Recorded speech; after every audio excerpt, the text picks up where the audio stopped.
Eu acho o seguinte, dezenas de pessoas testemunham aí que viram Paulo Maluf na véspera, em bom estado.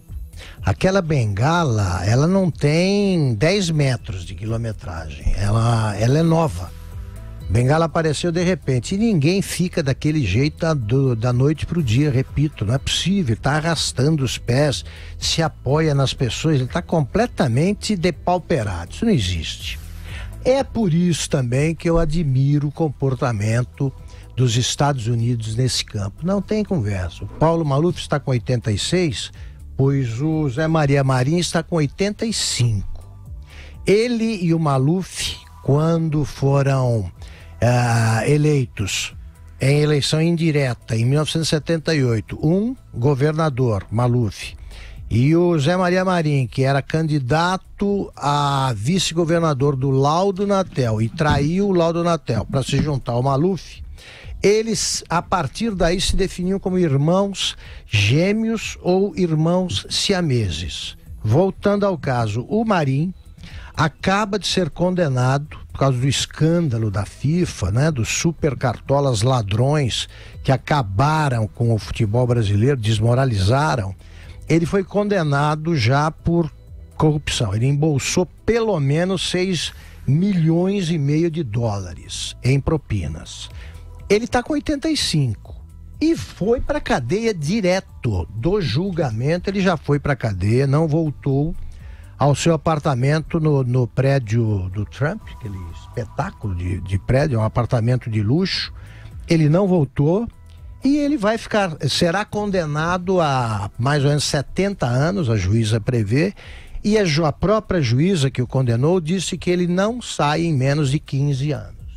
É improvável que ele chegue a 100 anos nessas condições. Mas para sair da cadeia terá de completar 100 anos. Por quê? Porque roubou muito e as investigações feitas pela polícia americana, pelo FBI e pela polícia suíça, descobriram tudo, desmontaram a quadrilha e aplicaram a punição que o Brasil não conseguiu aplicar e nem tentou. A justiça brasileira tem a obrigação de imediatamente requisitar as provas contra o Marinho e outros dirigentes, inclusive o que era o Marco Polo Del Nero, que era presidente da CBF e foi afastado pela FIFA, nunca pela justiça brasileira. Tem a obrigação de pedir isso, que está tudo investigado, está metido nisso também o Ricardo Teixeira, prende todo mundo é bandido lá, e os Estados Unidos fizeram isso rapidamente. Eu até escrevi hoje no Twitter o seguinte: o PT tem o dever de se solidarizar com o Marinho, porque o Marinho foi vítima da celeridade da justiça. Foi preso em 2015 e já está condenado e vai começar a cumprir. O Maluf, e eu vou invocar o pessoal aí do chat, vai ficar bravo e tal, e é só um registro. Eles têm razão, os que falam tem simpatia pelo regime militar, falam os militares, os presidentes militares não cometeram nenhuma, eu pelo menos não sei de nenhuma lambança ligada à corrupção. Mas é evidente que depois do movimento sofreu um desvio, porque ele foi feito para impedir a vitória do adversário imediato, que queria mesmo transformar o Brasil num país socialista, comunista, sindicalista. Então foi evitado. As duas partes correram em direção ao poder, uma chegou primeiro e foi evitada a chegada da turma do Jango. Perfeito. Houve coisas muito boas do regime militar, não reconhecidas aí pela imprensa, foi feito muita coisa boa e também houve alguns erros. Agora, o que foi feito para salvar a democracia e depois devolver aos civis aí a condição do país, sofreu um desvio em 68, depois do ato institucional, que provocou uma aliança entre civis corruptos e militares que tinham o dever de evitar que eles chegassem ao poder, que provocou muitos problemas para o Brasil. Uma delas foi a dupla Maluf-Marinho. O Maluf surgiu para a política pelas mãos do general Costa e Silva. Ele foi prefeito biônico de São Paulo entre 69 e 71, nomeado pelo Costa e Silva.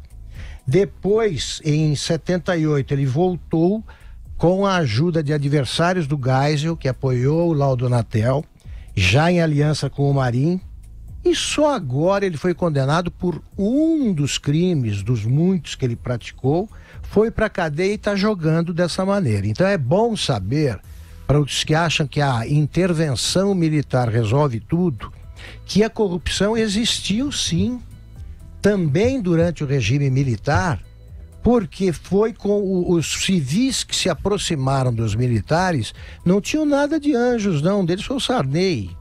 E o presidente Figueiredo apoiou a candidatura do Maluf em 1984 contra o Tancredo Neves. Foi um erro, né? O Maluf poderia ter sido presidente do Brasil.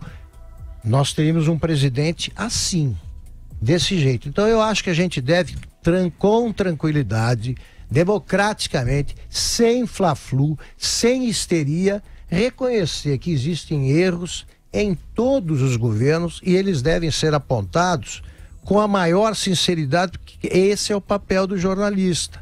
Eu não estou aqui querendo desmoralizar ninguém, eu estou constatando que o Maluf surgiu assim, pelas mãos do governo, e também foi eleito pelo povo prefeito de São Paulo. Então o povo também erra. O que eu repito sempre é que o povo erra e corrige, né? E se você tem um prefeito biônico, não há como corrigir. A gente erra, mas é melhor a gente errar com o nosso próprio voto do que tolerar erros cometidos por homens que muita gente considera homens providenciais. Não são. Só isso.